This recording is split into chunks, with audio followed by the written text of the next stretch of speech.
岘港国际烟花节开幕式将于5月31日晚举行，首场对决由东道主越南岘港队与2024年烟花节卫冕冠军来自芬兰的 Joho Pyro Professional Fireworks AB 队展开。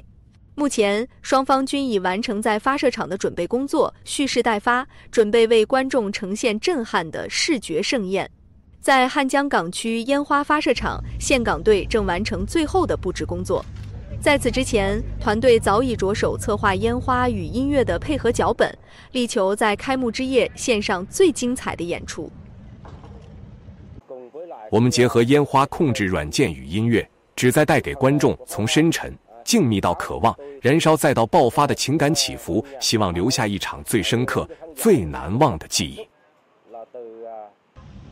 据2024年冠军芬兰 Joho Pyro 团队介绍，今年他们的表演主题为文化精粹，将展现北欧千岛之海的传统渔业文化及梦幻极光特效。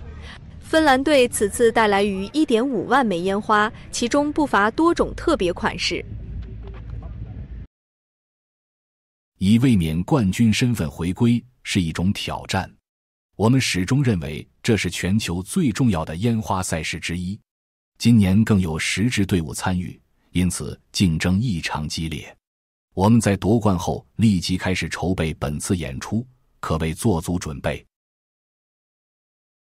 岘港国际烟花节组委会透露，2025年开幕之夜的各项准备工作已基本就绪。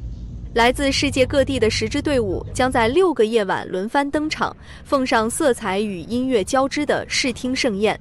这将是历年来规模最大的一届烟花节。